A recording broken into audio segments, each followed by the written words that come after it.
alboroto en las calles, es que algo ha pasado.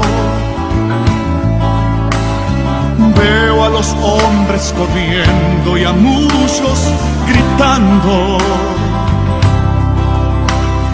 Padres que buscan sus hijos muy desesperados.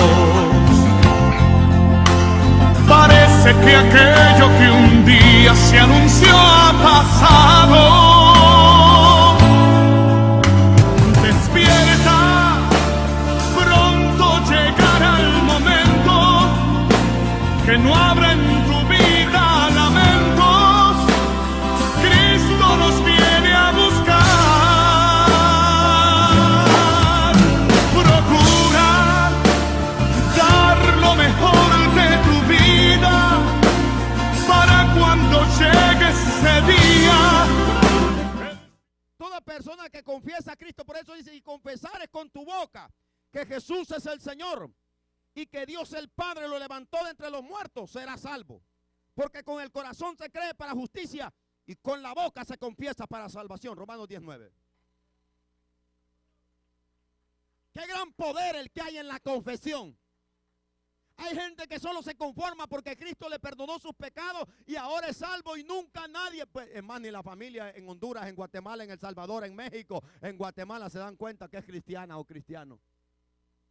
Porque le da vergüenza. Hello.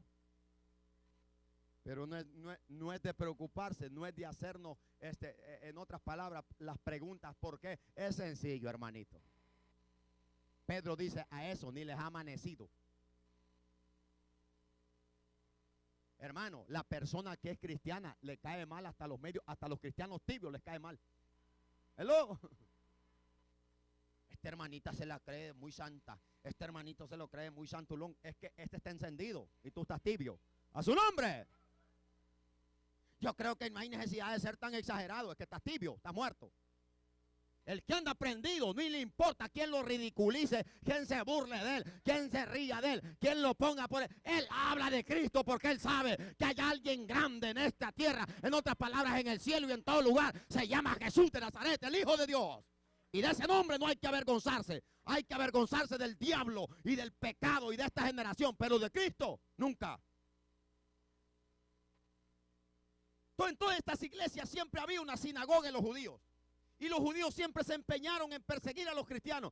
Mataron, crucificaron, hicieron lo que quisieron con el Hijo de Dios, con el Mesías esperado que el Padre les envió. Y todavía no se quedaron, en otras palabras, contentos. Persiguieron la iglesia por todo lado. Pero ya van a ver la promesa que el Señor le da a esta iglesia. En Filadelfia había una sinagoga de los judíos. Pero es que el Señor le dice aquí, mire, en el versículo 9 me quedé. He aquí que yo entrego de la sinagoga de Satanás. En otras palabras, del mismo corazón del diablo. A los que se creen religiosos o hijos de Dios. A los que se dicen ser judíos y no lo son, sino que son mentirosos. He aquí que yo haré que vengan y se postren a tus pies y reconozcan que yo te he amado. Si usted es bíblico, usted se va a encontrar que en todo el Antiguo Testamento, de todas las naciones, iban a adorar a Jerusalén. ¿Cuántos dicen amén? Porque se decía que el pueblo de Dios era los judíos.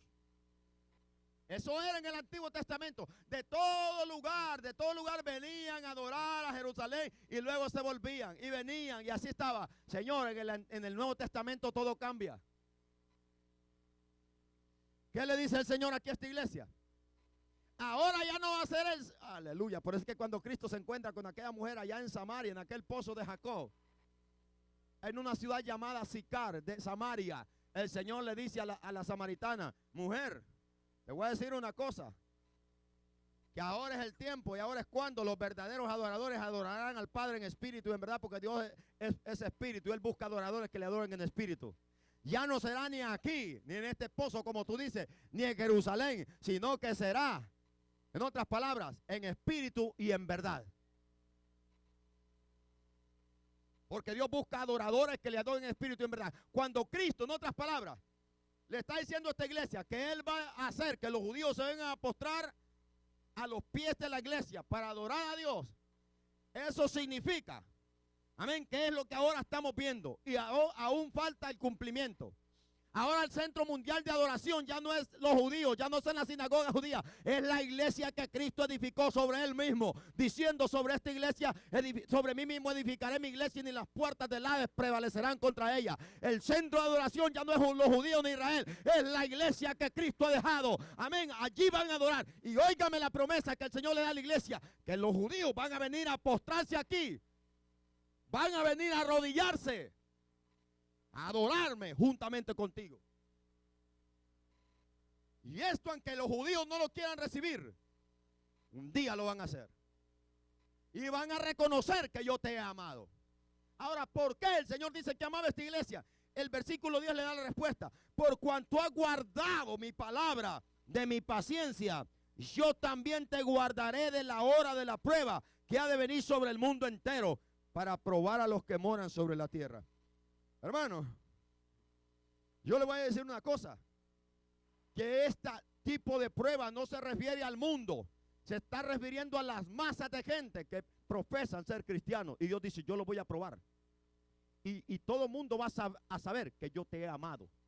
¿Por qué? Porque tú has guardado la palabra de mi paciencia. ¿Qué significa guardar la palabra de mi paciencia, hermanito? Es sencillo. El que cree la palabra de Dios no anda corriendo de aquí para allá ni de allá para acá. No anda queriendo hacer las cosas antes de tiempo. En otras palabras, el que ama la palabra y la paciencia de Dios significa, en otras palabras, aquel cristiano que está firme, no importa en medio de adversidad, de prueba, de persecución, él se mantiene firme porque tiene una palabra de paciencia que Dios le ha dado, una palabra que lo mantiene firme, una palabra que lo mantiene con las promesas, en otras palabras, que el Padre, la Biblia nos ha hecho a nosotros, nos mantiene firmes en esa fe y no fluctuamos.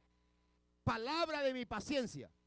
¿Cuántas veces nosotros, Dios nos dice que va a hacer algo, pero nosotros no queremos esperar el tiempo de Dios y hacemos las cosas antes de tiempo y nos salen mal? A Dios nadie le gana en tiempo, mucho menos en paciencia. ¿Qué quiere decir palabra de mi paciencia? Que la iglesia había soportado hambre. Hermano, cuando esta ciudad fue destruida por ese gran terremoto, la iglesia estaba allí. Y habían soportado hambre. Los habían perseguido, pero ellos seguían firmes. Y número 2, tenían un valor importante, que seguían predicando el nombre de Jesucristo. ¿Cuánto dan gloria a Dios?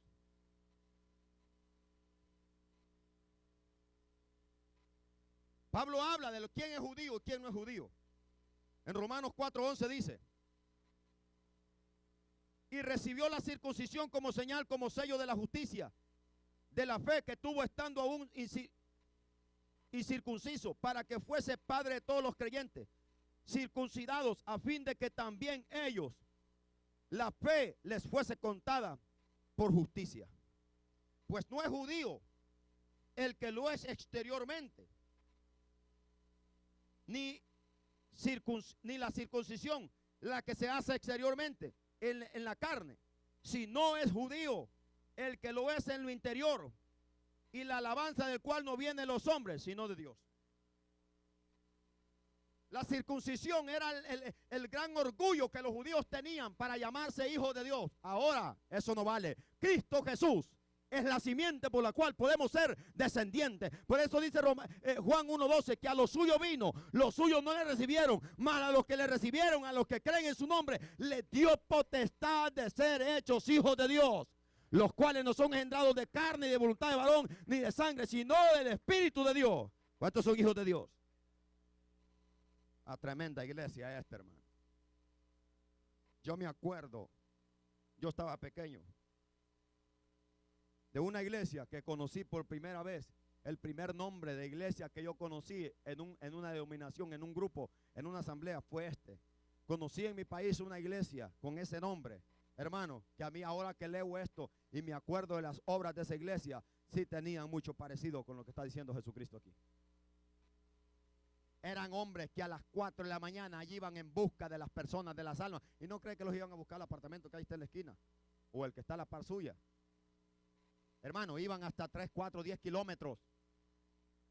No sé cuántas millas en caballos, en bestias, a buscar las almas. Lo visitaban un día, lo volvían a visitar al segundo día, volvía hasta que, en otras palabras, esa iglesia era parecida a esta iglesia. Yo me acuerdo de cómo era esa iglesia. No, hermano, si ahora ni con aire acondicionado quieren venir a la iglesia.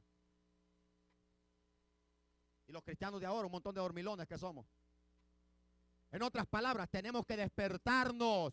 Porque óigame bien, si esta iglesia está aquí es para que nosotros nos comparemos con ella. Es para que sigamos sus pisadas. Amén, porque es la única iglesia a la cual Cristo nos reprende. Si queremos estar en las demás es cuestión de nosotros. Pero si queremos padecer nuestra iglesia, a esta iglesia tenemos que hacer lo que esta iglesia hacía. Era sencillo lo que esta iglesia hacía. ¿Qué era lo que hacía esta iglesia? Que guardaban la palabra de Dios. Se mantenían en santidad, ¿por qué? ¿Cómo una persona se mantiene en santidad? Porque tiene la palabra dentro de él. La palabra no le permite pecar. ¿Quién es el que peca?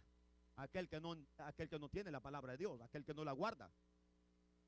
Si hay unos que hasta andan preguntando qué es pecado y qué no es pecado. El que tiene la palabra, que va a andarle preguntando a alguien si es pecado o no es pecado algo. Si él tiene la palabra. ¿Me están entendiendo? ¿Por qué creen que esta iglesia vive en santidad? Porque tenía la palabra.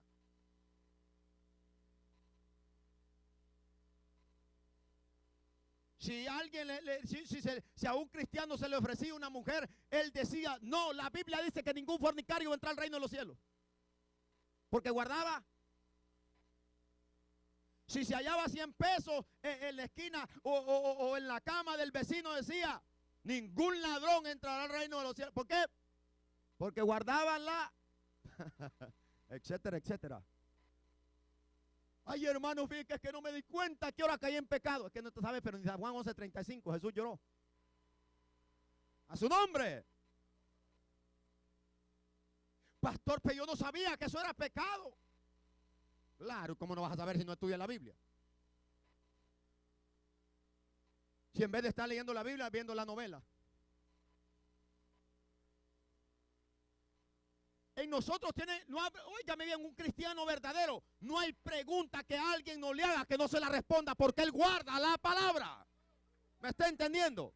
Los judíos no podían ver a la iglesia de la Filadelfia porque la iglesia de Filadelfia predicaba la palabra con toda autoridad, con todo. No le tenían miedo a la espada porque ellos tenían una puerta abierta que era Cristo Jesús, el mismo Dios. Aleluya, su nombre. Una iglesia que sea profesante, una iglesia misionera, se meten hasta donde, mire hermano, un verdadero cristiano, un verdadero misionero, que le digan, ¿sabe qué? Ahí se comen los cristianos, ahí matan a los, él no le importa porque él sabe que la puerta por donde va a entrar es Cristo Jesús y a él nadie lo ha hecho frente hasta el día de hoy. ¿Me está entendiendo? El hombre verdadero que tiene la palabra, o la mujer que tiene la palabra de Dios en su corazón, no importa las noticias de miedo que alguien le venga a meter, él va hacer lo que Dios le ha mandado porque él tiene la palabra. ¿Me está entendiendo, hermano? Ni así le pongan una pistola en la frente y le digan, aquí no vuelvas. No crea que sale quemando llanta, corriendo. No, él sabe que hay una puerta abierta, que es Cristo Jesús. ¿Qué era lo que sucedía? Que la iglesia de Filadelfia era una iglesia de combate.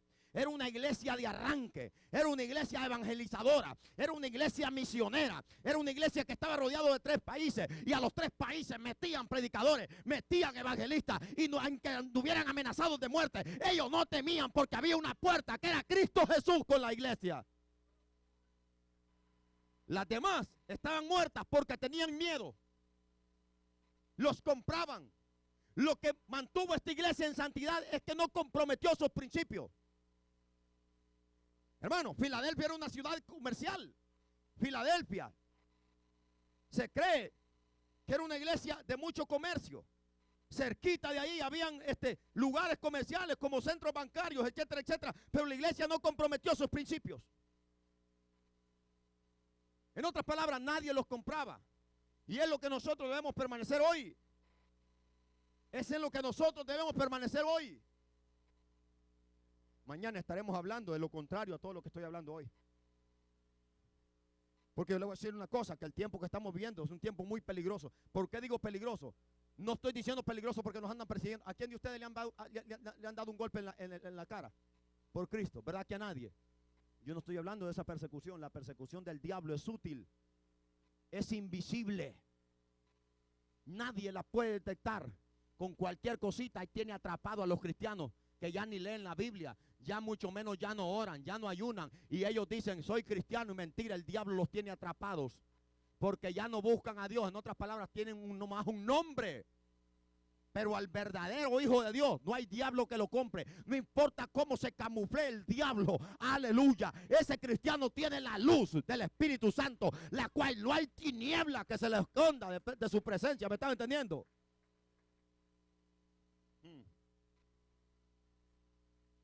Jesús dice que los judíos que le decían a la iglesia de Filadelfia que ellos eran los verdaderos descendientes de Abraham y que ellos eran los verdaderos hijos de promesa. Jesús le dice a la iglesia de Filadelfia, mentiras, son sinagoga de Satanás. ¿Me están entendiendo? El verdadero judío es una persona que anda en los pasos de fe. En otras palabras, en la fe que anduvo Abraham.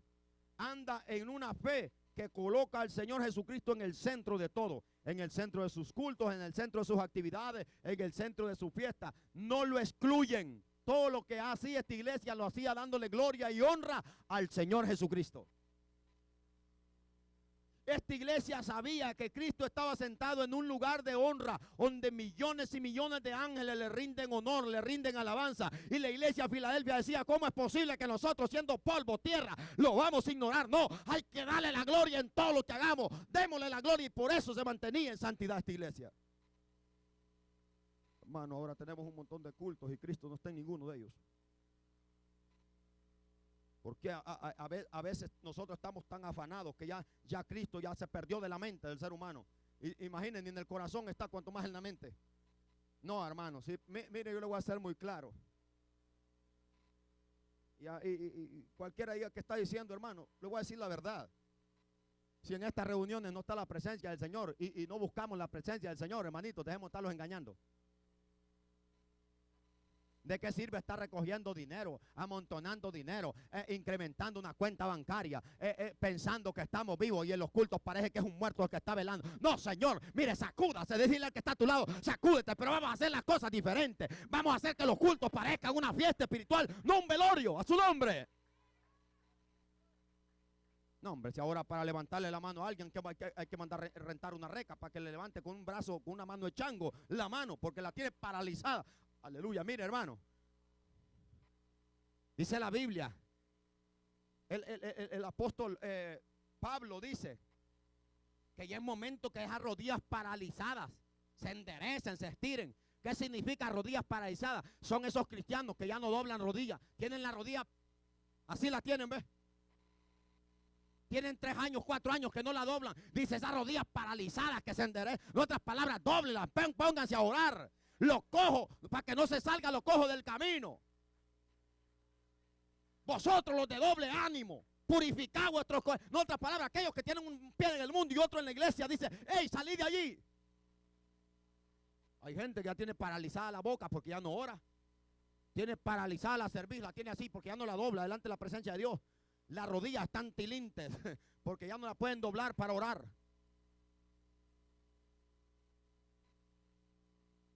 ¿De qué? De la tibieza, del afán, de la fatiga. Ay, hermanos, que usted no sabe cómo trabajo. Yo sé cómo se trabaja, pero no con la mente en el patrón, la mente en Cristo Jesús. A su nombre.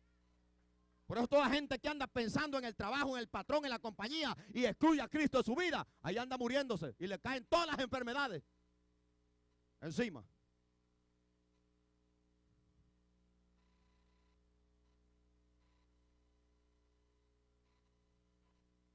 Había judíos en Filadelfia que perseguían a los cristianos, sostenían ser judíos, el pueblo elegido, los seguidores de Dios, pero no lo eran. Rechazaban al Hijo de Dios, que es Cristo Jesús, al que vino a revelar a Dios. Por tanto, estaban mintiendo, eran unos mentirosos. ¿Y quién es el padre de mentira?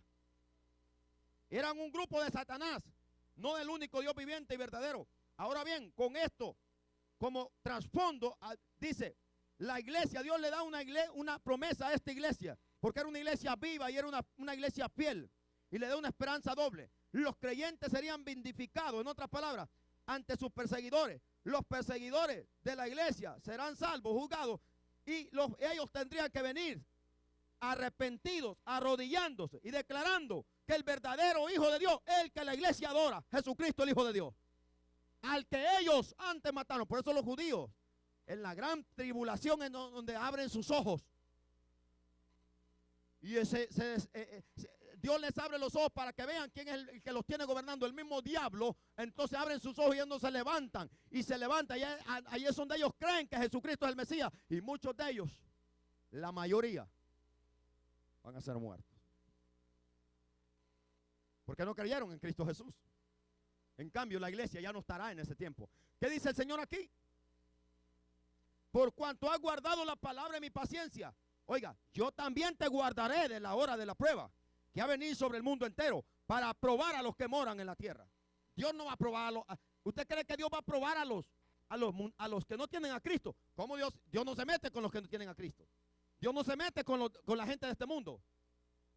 Pero Él va a probar a aquellos que tienen nombre de cristiano.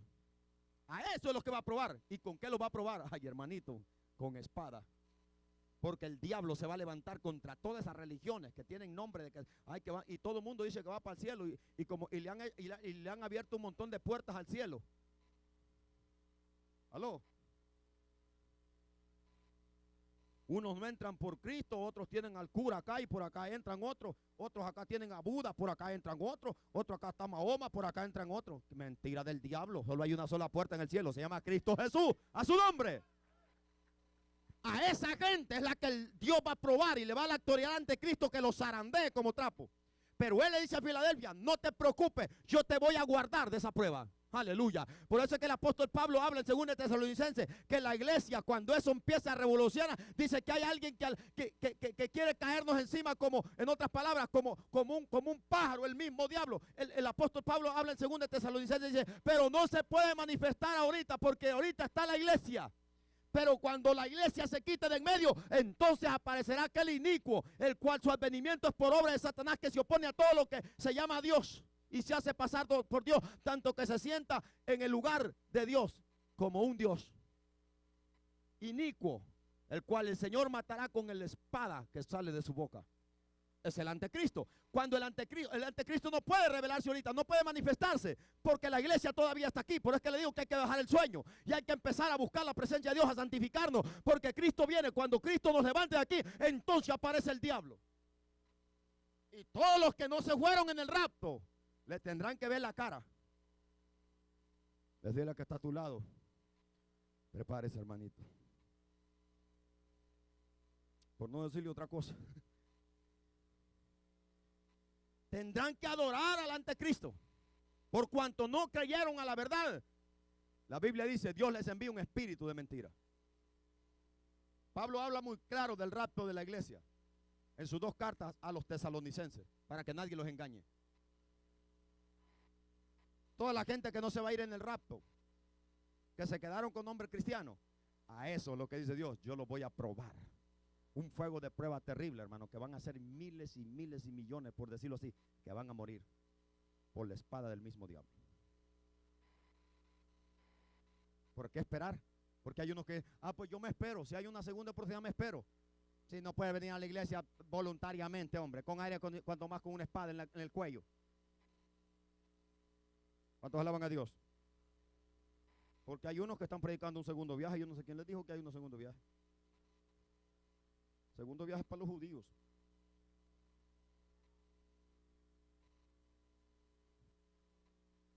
Los judíos que perseguían a la iglesia, en aquel día se darán cuenta que los gentiles, que parecíamos locos, teníamos el verdadero evangelio.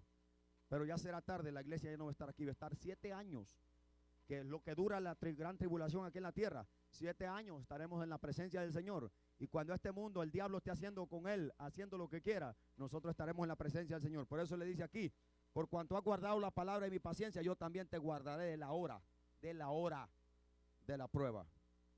¿Me está entendiendo, hermano? ¿Qué es esa hora? La gran tribulación. He aquí yo vengo pronto, retén lo que tienes para que ninguno tome tu corona. Eso no está hablando que alguien me puede robar la corona a mí. Lo que el Señor está diciendo retén lo que tú tienes para que nadie quite tu puesto. Y ya van a ver de qué puesto está hablando.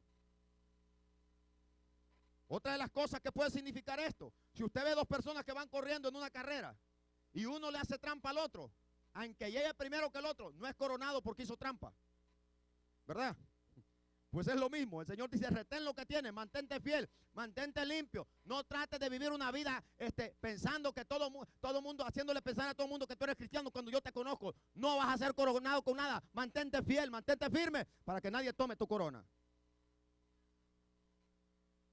Al que venciere, yo le haré columna en el templo de mi Dios. Ay, hermanito, ¿sabe qué es eso? Ustedes saben lo que es si un edificio descarga sobre una columna. Y si esa columna es quitada, ¿qué le pasa al edificio? Pues oigan bien, no es que el cielo se va a caer, pero lo que le está diciendo el Señor es la gran, en otras palabras, la gran promesa que Él tiene para nosotros, que nos va a hacer columna en el templo de nuestro Dios. Y eso significa que una columna que está sosteniendo un templo, que está sosteniendo un gran edificio, no se puede mover. Así los cristianos nunca nos volveremos a mover de la presencia de Dios. Dice que estaremos eternamente en la presencia de Dios. Y alboroto en las calles, es que algo ha pasado.